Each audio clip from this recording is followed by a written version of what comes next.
नमस्कार. कट्टा कोल्हापुरीवरती मी सरदार जाधव आपल्या सर्वांचं स्वागत करतो.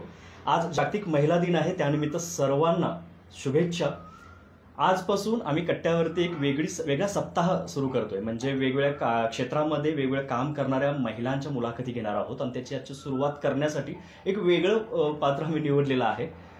महिलांसाठी एक भरीव योगदान देऊन एक वेगळं काम करणाऱ्या माणसाला आम्ही आज स्टेजवरती आज आमच्या कट्ट्यावरती बोलवलेलं आहे. एक वेगळी चर्चा आज आपल्याला ऐकायला मिळणार आहे. म्हणजे मी सांगेन की सक्सेसफुल वुमन्स आणि इतर गोष्टींच्याबद्दल आज सगळं चर्चा चालू असते, ज्याबद्दल लिहिलंही जाते आणि ते आम्हीही उद्यापासून त्या मुलाखती घेणार आहोत. परंतु एक वेगळी मुलाखत घेण्यासाठी आज आम्ही आलो या कट्ट्यावरती एका वेगळ्या माणसाला आमंत्रित केलं आहे. खेळ रंगला पैठणीचा या माध्यमातून अनेक खेडोपाडी वेगवेगळे मोठे कार्यक्रम घेऊन महिलांच्या मध्ये त्यांच्या सुप्त गुणांना वाव देणं, त्यांच्यामध्ये हसवणं, त्यांच्यामध्ये एक वेगळी एनर्जी निर्माण करण्याचं एक मोठं काम, एक मित्र म्हणजे सामाजिक काम करण्याचं काम जे करत आहेत ते विशाल बेलवळेकर सर आज आपल्या कट्ट्यावरती आले. तुमचं स्वागत आहे सर. नमस्कार. नमस्कार. आणि मला अभिमान वाटतो की मी ज्यावेळी त्यांचं बायोडाटा चेक केला म्हणा किंवा त्यांची प्रोफाईल बघत होतो, इतकं मोठं काम आहे, इतक्या न्यूजनी त्यांना उचलून धरलेलं आहे, त्यांच्यावरती लिहिलेलं आहे की किती मोठं काम, किती वेगळं काम करतायत सर. मला खरंच वाटलं की पहिल्यांदा याच्याबद्दल आपण जाणून घेऊया की अशी ही लोक ह्या समाजात आहेत की ज्यांना या गोष्टी बदलायच्या आहेत आणि त्यासाठी ते स्वतः प्रयत्न करतायत, स्वतः त्या क्षेत्रामध्ये येतात. आणि मला सांगायला हाही आनंद होतो की सर ऑलवेज एक प्रगतशील शेतकरी आहेत, मोठा गोटाही आहे 16 गायींच्या आसपासचा जवळजवळ, आणि त्याचबरोबर एक जॉबही करतात आणि ते सगळं हा सगळा व्याप सांभाळून महिलांसाठी इतक्या मोठ्या प्रमाणात गावोगावी मोठमोठे कार्यक्रम घेणं. खेळ रंगला पैठणीच्या माध्यमातून होम मिनिस्टरच्या पार्श्वभूमीवरचा हा एक मस्त कार्यक्रम आहे, ज्याची लिंक मी नंतर आपल्या ह्या डिस्क्रिप्शनमध्ये देईन, जे तुम्ही आपण सर्व बघू शकाल. आणि आज लाईव्ह आहे, त्यामुळं सरांना काही विचारायचं असेल, काही शुभेच्छा असेल, काही तर आपल्या कमेंट बॉक्समध्ये ऑफकोर्स तुम्ही देऊ शकता. सर पुन्हा एकदा कट्ट्यावरती स्वागत आहे. अगदी. पहिला प्रश्न माझा की आता ऑफकोर्स तुम्ही एक जसं उल्लेख केला की सामाजिक कामासारखं तुम्ही हे काम करताय, तुमचं ऑलरेडी सगळं सांभाळून, म्हणजे व्यवसायाचा व्याप, जॉबचं इतर सगळं सांभाळून हे सगळं करताय आणि याच्यासाठी खूप मोठं ऑफकोर्स एक डेडिकेशन आहे तुमचं. त्या व्हिडिओजमध्ये मी ज्यावेळी बघत होतो की फार चैतन्यानं तुम्ही ते काम करता आणि त्या सगळ्या महिलांचा जो बॉब असतो, हजारो महिलांचा, त्या सगळ्या उत्साहाने त्याच्यात सहभागी होत असतात. त्यांना कुठंतरी जीवनाचा परत एक रंग आल्यासारखं वाटत असेल, त्यामध्ये तुम्ही त्यांना घेऊन जाता. हे सगळं सुरुवात तर झालेली आहे, फार मोठ्या प्रमाणात करताय. परंतु ही कन्सेप्ट म्हणजे तुम्ही ही सुरुवात कशी केली, कुठलं इन्स्पिरेशन भेटलं, काय स्फुल्लिंग होतं याच्या पाठीमागे? या पाठीमागची एक कन्सेप्ट जरी वेगळी असली तरी सर्वप्रथम आज या ठिकाणी मी कट्टा कोल्हापुरीला पहिल्यांदा मनापासून धन्यवाद देतो. आणि कोल्हापुरातले एक असं हे पोर्टल आहे की अशी एक संधी आहे की जिथं आज जागतिक महिला दिन आणि या निमित्त महिलांसाठी एक सप्ताह साजरा करणारे हे एक वेब पोर्टल आहे किंवा आपलं कट्टा कोल्हापुरी आहे. त्यासाठी पहिल्यांदा कट्टा कोल्हापुरीच्या ह्या चांगल्या कामाला माझ्या शुभेच्छा आहेत. आणि आज ज्या जगभरात ज्या महिला आहेत, महाराष्ट्रातल्या कोल्हापूर जिल्ह्यातल्या ज्या माता भगिनी आहेत, त्या सर्वांना पहिल्यांदा मानवंदना करतो की आजचा दिवस तुमचा आहे आणि आजचा 8 मार्च हा जागतिक महिला दिनानिमित्त तुम्हाला सर्व जणींना खूप साऱ्या शुभेच्छा आहेत. कारण तुमच्या सगळ्यांच्या प्रेमामुळं, तुमच्या सर्वांच्या आशीर्वादामुळं मी आज या कट्टा कोल्हापुरीच्या खुर्चीत येऊन स्थानापन्न झालो. ही पहिली गोष्ट आहे. आता सरांनी विचारलेला जो प्रश्न आहे, एकतर एका दृष्टीने हे बघितलं तर सामाजिक काम दिसते आणि एका बाजूला माझ्या दृष्टीने बघितलं तर हा थोडासा त्याला व्यवसायाची किनार दिसते. पण कुठेतरी असं वाटत होतं मनाला की आपण समाजाचं काहीतरी देणं लागतं. इथं जन्माला आलेल्या प्रत्येक माणसानं समाजाप्रती काहीतरी देणं आहे, प्रत्येकाचं देणं आहे. त्याच अनुषंगानं असाच मी एक आपल्यासारख्या सर्वसामान्य कुटुंबातून आहे आणि ज्यावेळी माझे कॉलेज जीवन माझं पूर्ण झालं आणि कॉलेज जीवनात सुद्धा असताना मी काही छोट्या मोठ्या इव्हेंटमध्ये कॉलेजच्या भाग घ्यायचो आणि तिथूनच माझ्यातला एक निवेदक असेल तो निर्माण व्हायला सुरुवात झाली खऱ्या अर्थाने. आणि त्यानंतर मग गावच्या गणेश उत्सवातल्या सांस्कृतिक कार्यक्रमामध्ये सहभागी होणं, तिथून त्या कार्यक्रमाचं निवेदन करणं आणि तिथून मग अशी एक संकल्पना सुचत गेली. आणि असंच एक दिवस मला मी प्रामाणिकपणे कबूल करतो की मी झी वाहिनीवरचा आदेश बांदेकरांचा कार्यक्रम पाहत होतो, होम मिनिस्टर नावाचा. खूप चांगला कार्यक्रम आहे. आणि एक मनात अशी शंका माझ्या निर्माण झाली तो कार्यक्रम बघत असताना की इथे जी संधी मिळते ती एकाच कुटुंबाला दिली जाते आणि विशेष करून शहरी भागातल्या महिलांना ही संधी मिळते. मग माझ्यासारख्या युवकाला एक कल्पना सुचली की गावगाड्यात राबणाऱ्या, ज्या उन्हातान्हात शेतात राबणाऱ्या आपल्या ज्या माता भगिनी आहेत, यांच्यासाठी हा प्लॅटफॉर्म कधी खुला होणार, असा एक माझ्यासाठी प्रश्न पडला. त्यावेळी मी एक मनाशी पक्कं ठरवलं आणि त्याची एक व्यूहरचना तयार केली, एक प्लॅनिंग तयार केली की बाबा अशा पद्धतीने हा कार्यक्रम आपण जर घेतला तर काय होईल, आणि ह्याची एक सुरुवात झाली. अगदी माझ्या गावाशेजारी एक बस्तवडे म्हणून गाव आहे, बस्तवडे तालुका कागद, इथून माझ्या पहिल्या कार्यक्रमाची सुरुवात झाली. फारसा प्रतिसाद मिळाला नाही पहिल्या कार्यक्रमाला. एव्हाना ग्रामीण भागात ही संकल्पनाच माहीत नव्हती नेमकं काय आहे. आजपर्यंत आम्ही टीव्हीवरती बघतोय आणि टीव्हीच्या त्या चौकोनातून बाहेर यायला आपल्या महिला तयार नाही, आणि त्याच्यासाठी एक वेगळं व्यासपीठ असू शकते याची देखील त्याला कल्पना नव्हती. जे लाईव्ह व्यासपीठ आपल्या गावात येऊ शकते आणि आपण तिथं सहभागी. हा तो अनुभव त्यांना घेणं किंवा ती मानसिकता त्या समाजात आपल्या महिलांच्यात नाही आहे अजून पुढे येण्याची. ती मानसिकता निर्माण करण्यात माझी 1-2 वर्ष गेली. गावागावात पोचून हा खेळ रंगला पैठणीचा कार्यक्रम तर पोचवलाच, पण याची सुरुवात अशा पद्धतीने सुरू झाल्यानंतर मी गावोगावी 2 व्हीलर घेऊन ते जे गेम फनी गेमसाठी जे मटेरियल लागेल ते माझ्या सॅकमध्ये भरायचं आणि ते गावागावात घेऊन जाऊन त्या मंडळांना मी सुरुवातीला फोन कॉल्स करायचो की माझ्याकडे असा असा कार्यक्रम आहे आणि अगदी माफक दरात आहे आणि तुम्ही घेऊ शकता का बघा. अशा पद्धतीने सुरू झाल्यानंतर काही ठिकाणी मला पॉझिटिव्ह रिस्पॉन्स आले. ज्यांना ज्या मंडळांना, संस्थांना, काही राजकीय नेते असतील, सामाजिक कार्यकर्ते असतील किंवा सामाजिक संस्था आहेत, या सर्वांना समाजाप्रती काहीतरी करायचं आहे, महिलांच्या प्रती काहीतरी करायचं, त्यांनी मला पॉझिटिव्ह रिस्पॉन्स दिला. आणि तिथून पुढे मी सुरू झालं 1, 2, 3 असे कार्यक्रम ज्यावेळी व्हायला लागले त्यावेळी नंतर आजूबाजूच्या गावात हे समजत गेले की बाबा अशा पद्धतीचा कार्यक्रम खूप चांगला झाला अलीकडच्या गावात, मग त्यानंतर पलीकडच्या गावात कार्यक्रम घेऊया अशी मानसिकता सुरू झाली आणि हा एक उठाव सुरू झाला महिलांच्या बाबतीतला थोडक्यात. मग बक्षिसांची संकल्पना सुचत गेली, त्यात महिला हळूहळू इन्व्हॉल्व्ह होत गेल्या. अशा पद्धतीने ह्या कार्यक्रमाची आणि ती कन्सेप्ट जशी वाढेल तशी मग पैठणी. फार तर सुरुवातीला ही कन्सेप्टच मुळात माहीत नसल्यामुळं याच्यासाठी बक्षीस काय असावीत, आणि ग्रामीण भागात एखाद्या कार्यक्रमावर त्यावेळेच्या म्हणजे साधारणतः माझा जो प्रवास होता 2016-17ची सुरुवात आहे, तेव्हा 5-10 हजार रुपये माझ्यासारख्या एखाद्या मुलावर कॉलेज जीवनातला खर्च करणं म्हणजे फार मोठं वाटायचं त्या मंडळांना त्यावेळी, आणि स्पेशली महिलांसाठी. कारण की महिलांसाठी एखादा कार्यक्रम घेण्याची मानसिकता फार अजून थोडीशी समाजात कमी आहे.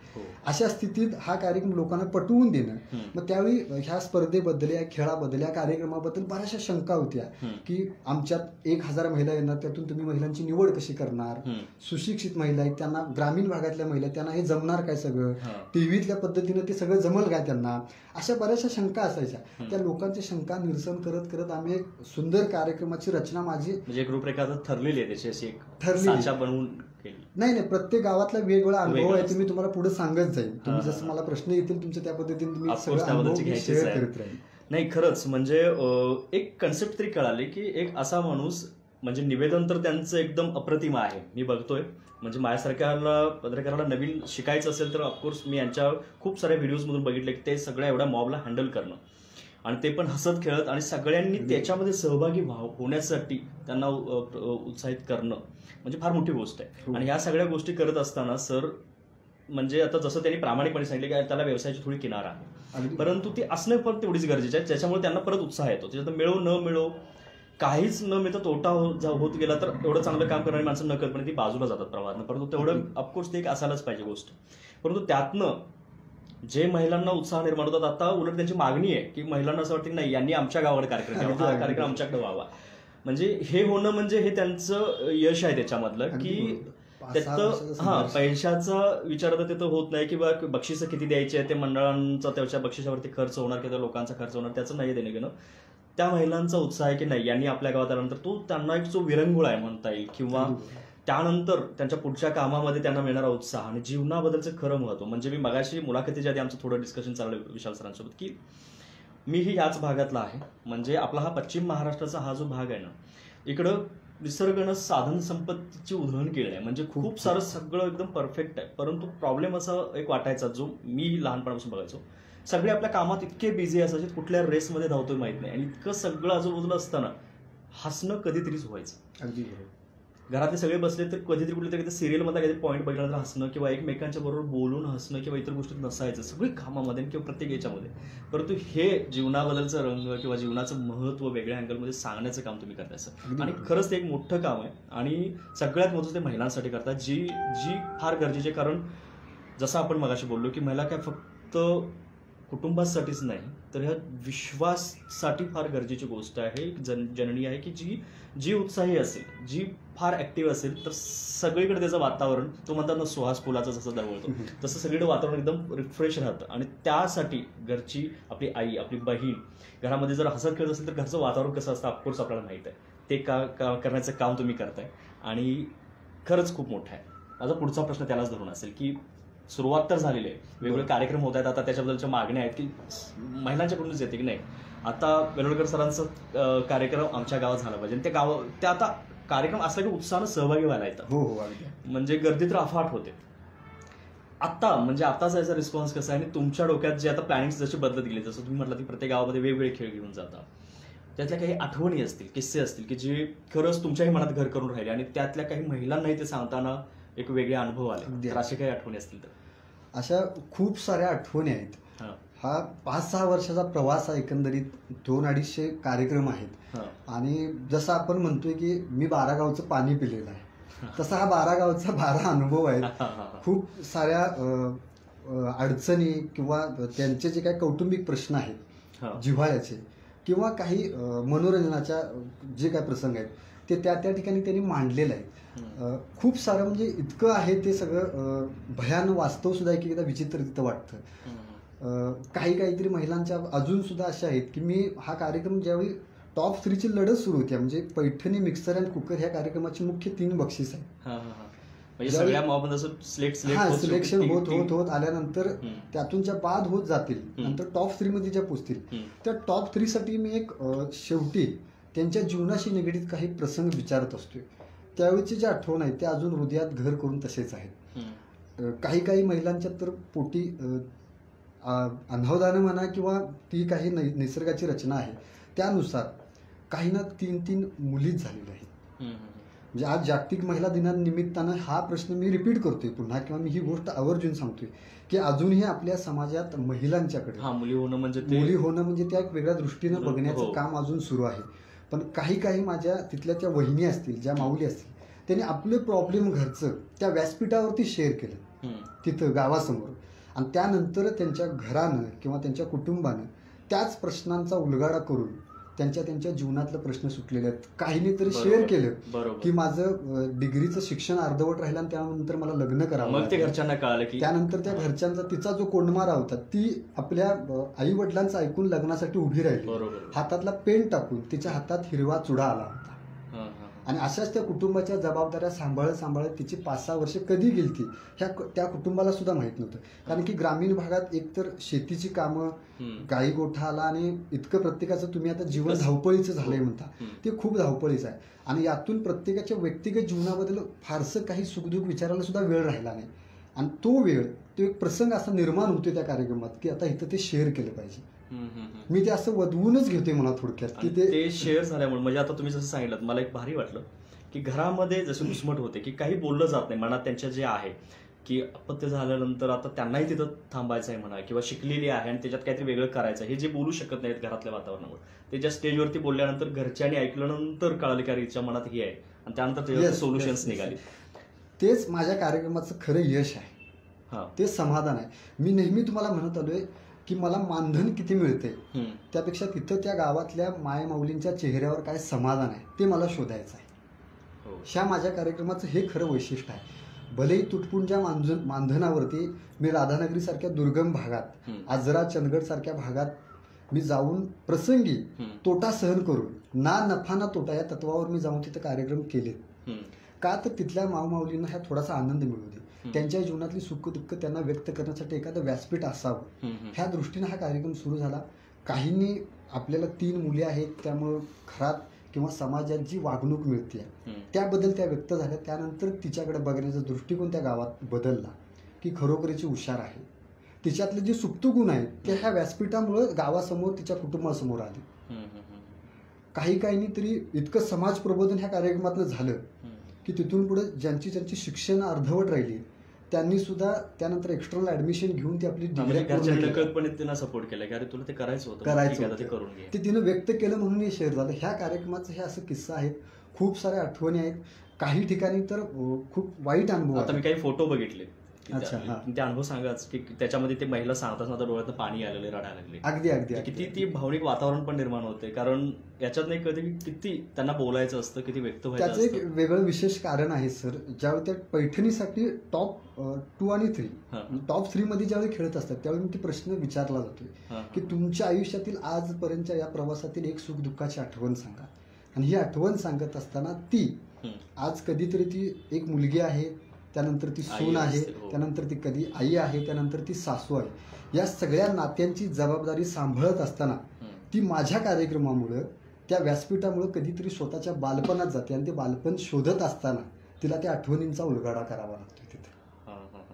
हे त्या कार्यक्रमाचं खरं यश आहे. हे असं खूप सारे किस्सा आहेत. काही पर्सनल आहेत ते आज ह्या सगळ्यांच्या समोर मला शेअर करता येणार आहेत.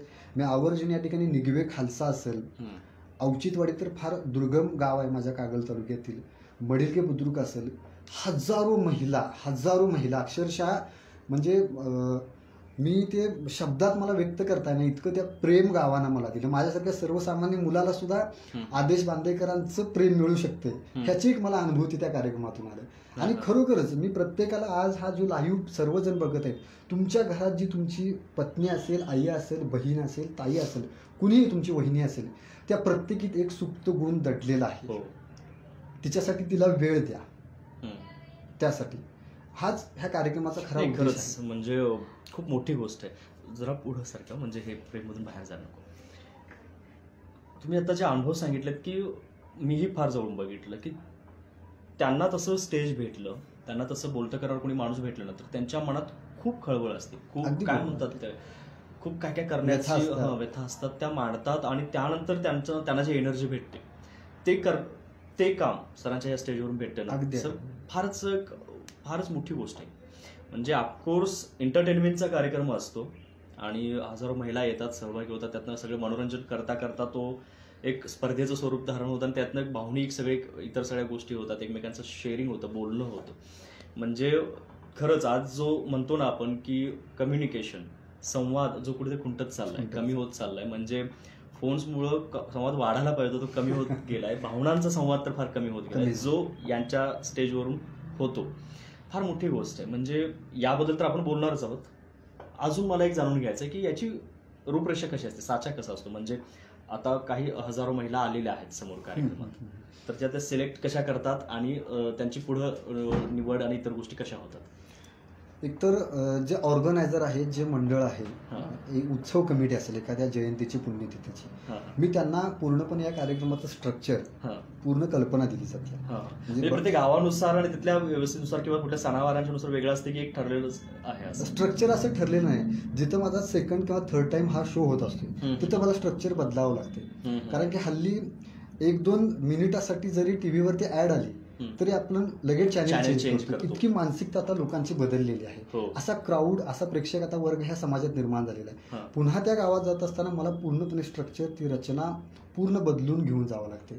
आणि काही गावं छोटी आहेत, दुर्गम भागातली, काही निमशहरी आहेत. मी ज्या गावांचा उल्लेख केला मगाशी, त्या गावातनी मला वेगळ्या पद्धतीनं तो शो घ्यावा लागतोय. तिथल्या ऍडजस्टमेंटनुसार काही मी ग्रामीण भागाचा उल्लेख मुद्दाम केला की तिथं जो स्टेज डेअरिंग पाहिजे महिलांच्याकडे अजून, किंवा या खेळाप्रतीची त्यांच्या स्वतःच्या एन्जॉयमेंट लाईफबद्दलची जी मानसिकता असायला पाहिजे ती त्यांच्याकडे अजून नाही आहे. म्हणजे त्या एक विशिष्ट सर्कलच्या बाहेर अजून त्या महिला आलेल्या नाहीत. तिथं अशा सुशिक्षित महिला जमलेल्या असतात, खूप काही शिकलेल्या आहेत, BA MBA ग्रॅज्युएशन झालेल्या बऱ्याचशा आहेत, पण समाजासमोर येऊन काम करायची जी एक शक्ती किंवा जी एक मानसिकता पाहिजे ती त्यांच्याकडे अजून दिसत नाही मला ग्रामीण भागात. मग तिथं थोडीशी माझी वेगळी पद्धत आहे, निवड पद्धत. तुम्ही जशी म्हणता त्यांना पुढे आलं पाहिजे. तिथं मग मी प्रश्नमंजुषेचा ऑप्शन देतोय. प्रश्नमंजुषेचा ऑप्शन देत असताना प्रश्न हे असेच आहेत की त्यांच्या स्त्री जीवनाशी निगडीत असणार, ग्रामीण जीवनाशी, जनरल नॉलेजशी आणि कोल्हापूर जिल्ह्याशी निगडीत असणारे प्रश्न असतात. आउट ऑफ सुद्धा माझे कर्नाटकात किंवा गोवासारख्या ठिकाणी आता सुरू आहेत, बुकिंग आहेत, तर त्या परिस्थितीशी, त्या भागाशी निगडीत असणारे काही प्रश्न असतात. जिथं शहरी भागात जास्त महिला जमतात तिथं आपण कुपनच्या माध्यमातून त्या महिलांची सिलेक्शन होते. त्यानंतर ते प्रत्येक वहिनीकडे तो माईक जातो. त्यानंतर त्यांची ओळख, त्यांची कौटुंबिक पार्श्वभूमी ह्या सगळ्या त्या शेअर करतात. तिथं त्यांचं शिक्षण, त्यांची मुलं, त्यांचं स्वतःचं शिक्षण, त्या स्वतः एखादा व्यवसाय किंवा आज गृहिणी काय काम करतात ते त्यांनी तिथं मांडायचं सगळ्यांच्या समोर. आणि त्यानंतर मग वेगवेगळे गेम घेत ज्या 20, 25, 30, 50 असतील त्यातून राऊंड घेत आपण टॉप 3 पत्र पोहोचतो. हां, म्हणजे अशा प्रकारे त्या स्पर्धेचं स्वरूप एकंदरीत हो असते. हो खूप छान. आणि म्हणजे आज जे आपल्याला जाणून घ्यायचं आहे, मुळात आज महिला दिनाच्या या पार्श्वभूमीवरती जी मुलाखत ज्याच्यासाठी आयोजित केली आहे, म्हणजे महिलांसाठी खूप काम करणं गरजेचं आहे आणि जे करतायत त्यांना आपण स्टेजवरती आणणं गरजेचं आहे, कारण त्यांच्यामुळं अनेकांना इन्स्पिरेशन मिळेल आणि अनेक लोकांना कळून येईल की ही लोकं करतायत, यांना अजून समाजामध्ये पुढे घेणं गरजेचं आहे. जेणेकरून जे आता त्यांनी उल्लेख केला की गावोगावी इतर अशा ठिकाणी खूप एज्युकेटेड आणि खूप ॲक्टिव्हिटी असणाऱ्या किंवा काय म्हणतात ते खूप सुप्त गुण असणाऱ्या महिला आहेत, ज्या त्यांच्या कामात आणि इतर ह्या संसाराच्या गाड्यामध्ये एवढ्या बिझी राहतात की त्यामुळे त्यांना ते करता येत नाही. तर अशा लोकांच्यामुळे ते पुढे येते. आणि आता खूप साऱ्या रणरागिणीच्या मुलाखती तर आपण घेणारच आहोत आता या सप्ताहामध्ये, ते तर गोष्ट वेगळीच आहे. परंतु अशा लोकांनाही जी त्यांना पुढे घेण्यासाठी आहेत आणि हे नवीन नवीन उदाहरणं समोर घेऊन जात आहे तुम्ही, अगदी फार चांगलं आहे सर. मी खूप म्हणजे याच्यावरती बोलण्यासारखं खूप आहे. मी तर मगाशीच सांगितलं की आपल्या डिस्क्रिप्शनमध्ये याच्याबद्दलची तुमची लिंक दिली जाईल, ज्याच्यामध्ये त्यांना कल्पना येईल सगळ्यांना की नेमकं काय चालतंय कार्यक्रम. मी शेवटच्या प्रश्नाकडे येतो की नेमकं आता म्हणजे बदल तुम्ही कसे करतायत, बदलत्या काळानुसारच्या कार्यक्रमात बदल कसे करताय, आणि दुसरं की पुढं तुम्हाला याच्यात नेमकं ध्येय काय आहे, अजून काय नेमकं वेगळं घेऊन जायचं आहे लोकांच्यापर्यंत किंवा या महिलांसाठी काय करायचं. कार्यक्रमातल्या बदलांच्या बद्दल जर बोलायचं झालं तर मी फार तर आता 3 कॅटेगरी केलेत ह्या कार्यक्रमात. म्हणजे आपल्या समाजात आपण आज 3 प्रकारचं जर तुम्ही बाहेर बघितला तर एक आपल्याकडे महिला दिसतील तर एक ती जीन्समधली एक महिला दिसेल आपल्याकडे, दुसरी आपल्याकडे महिला दिसेल ती 6वारी साडी म्हणजे आज तुमची आमची जी आई आहे ती, आणि तिसरी 9वारी म्हणजे तुमची आमची आजी. ह्या 3 कॅटेगरीनुसार ह्या तिन्ही वर्गाला सहभागी करून घेण्यासाठी मी येणाऱ्या काळात खूप सारे बदल करत आलो त्याच्यात. म्हणजे कॉलेजच्या मुलींसाठी जे काय गेम्स आहेत किंवा त्यांच्यासाठी ज्या टास्क आहेत त्या खूप वेगवेगळ्या एंटरटेनमेंट आणि प्लस उद्याच्या समाजासाठी आपल्याला काय द्यायचं, म्हणजे आजींच्याकडून उखाण्याची संस्कृती घेऊन त्या कॉलेजच्या दिदींच्याकडे मला ती द्यायची. ओके. आणि 6वारी साडीतली म्हणजे तुमची आमची आई आहे, ह्या दोन्ही पिढींना समतोल साधून उद्याचा सशक्त समाज कसा ती घडवते आणि हा दोन्ही पिढींच्या मधला जो फरक, ह्या मधली जी आई आपली आहे 40-45 वयोगटातली, ह्या दोन्ही हा समतोल कसा साधत आहे याचं उदाहरण या खेळाच्या माध्यमातून दोन्ही पिढींना मला ते सांगायचं.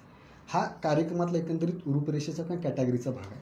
तुम्ही आता दुसरा प्रश्न मला विचारला त्यातला उपप्रश्न की तुम्ही समाजासाठी तुम्ही अजून भविष्यात तुम्हाला काय करायचं किंवा ह्याच्यातून काय तुमचं ध्येय आहे. तर मी पहिल्यांदा आज मुद्दाम या जागतिक महिला दिनानिमित्त सांगेन, खऱ्या अर्थानं महिलाच महिलांच्या शत्रू आहेत. हो, खूप ठिकाणी असं बघायला मिळतं. महिलाच महिलांच्या शत्रू आहेत. कारण मी मुद्दाम सांगतोय की मला आज सडोली खालसा या ठिकाणी माझा शिवजयंतीला कार्यक्रम झाला होता.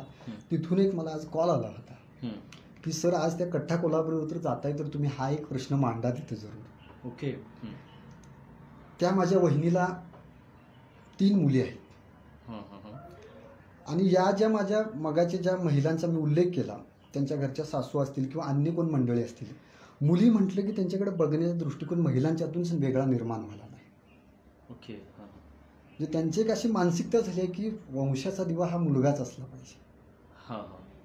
जोपर्यंत ह्या स्त्रिया आपली मानसिकता बदलणार नाही की जशी ही मानसिकता स्त्रीतच नाही तर पुरुषात सगळ्यांच्यातच झाली रुजलेली आहे ती की वंशाचा दिवा म्हणजे तोच हेच असला पाहिजे, त्यामुळे त्या महिलेला त्रास होतो. अगदी अगदी अगदी अगदी बरोबर. म्हणजे पण मी मुद्दाम महिलाच महिलांच्या शत्रू आहेत यासाठी कारण म्हणतोय, अनावधाने एखाद्या महिलेला मी हे अनुभव ऐकलेले आहेत गावागावात म्हणून मुद्दाम मांडतोय तुमच्या व्यासपीठावरून की एखाद्या माझ्या वहिनीला ताईला महिलेला जर लग्नानंतर 10-20 वर्षानंतर जरी मूल नाही झालं तर तिला जो समाजात तिच्याकडे बघण्याचा दृष्टिकोन असेल किंवा काही मंगलमय प्रसंगी शुभ प्रसंगी तिला हळदी कुंकवाचा मान दिला जात नाही. ओके.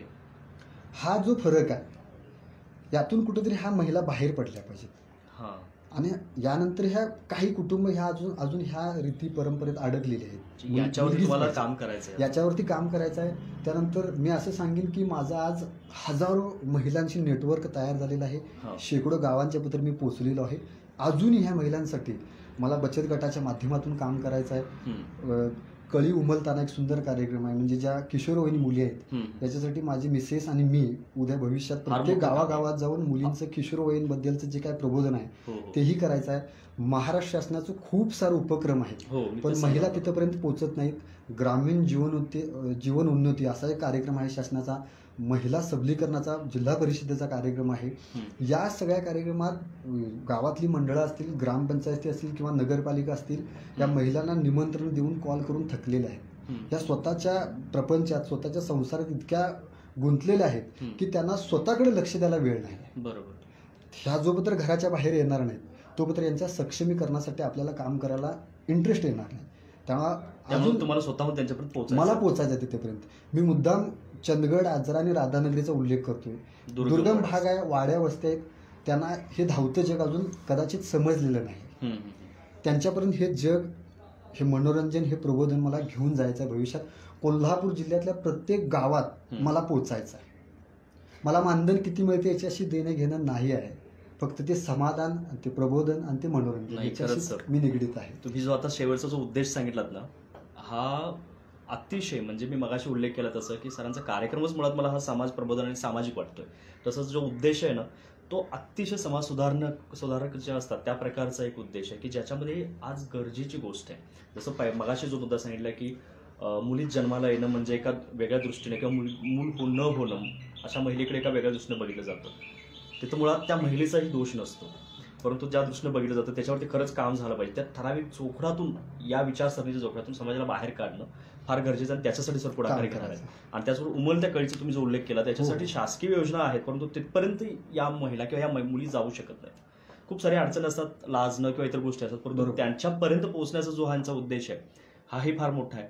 आणि खरंच यासाठी खूप खूप शुभेच्छा आमच्या कट्टा कोल्हापुरीकडून तुम्हाला, की एक वेगळं काम आजच्या महिला दिनाच्या दिवशी आम्हाला एक बघायला मिळालं. आणि पुढचा जो उद्देश आहे, जो महिलांच्या सबलीकरणासाठी फार गरजेचा आहे, तो व्हायला हवा. आज आपण बघतो वेगवेगळ्या क्षेत्रामध्ये सगळ्यात जास्त, जसं आजच्या पेपरला भरपूर ठिकाणी आपण बघतो की मॅक्झिमम मोठ्या लेवलला आज महिला कशा चांगल्या यशस्वी काम करतायत.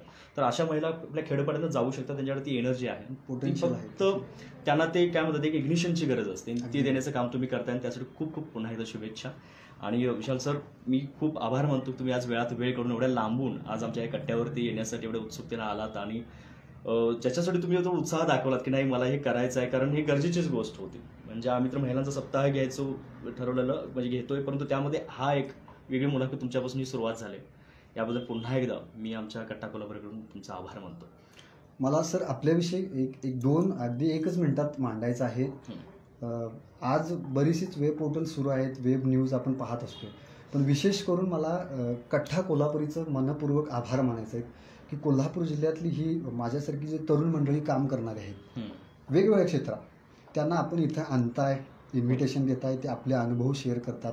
आणि मगाशी आपण मला सांगितलं की व्यावसायिक दृष्टिकोन जरी बाजूला असला तरी जिल्ह्यातली ही जी काही वेगवेगळ्या क्षेत्रात काम करणारी माणसं आहेत यांना पोटेन्शियल पुन्हा देण्याचं काम, त्यांच्या कार्याला शुभेच्छा देण्याचं, पाठबळ देण्याचं काम कट्टा कोल्हापुरी आवर्जून करते. त्याबद्दल कट्टा कोल्हापुरीचं मनपूर्वक धन्यवाद आहे. त्यांच्या पुढच्या सगळ्या कामाला जाधव सरांना आणि त्यांच्या सर्व टीमला माझ्या शुभेच्छा आहेत मनापासून. धन्यवाद. थँक्यू. नमस्कार. आणि मी सरदासोबत आपल्या सर्वांचा निरोप घेतो. पुन्हा आपण जसं ठरवलंय की लाईव्ह वेगवेगळ्या विषयावरती असेलच, ते पाहायला विसरू नका. आणि आजचं लाईव्ह खरंच शेअर करा, कारण एक वेगळा मेसेज बेलोळकर सरांनी जो दिलेला आहे तो फारच वेगळा आहे आणि तो सगळ्यांच्याकडे जाईल. धन्यवाद. धन्यवाद सर.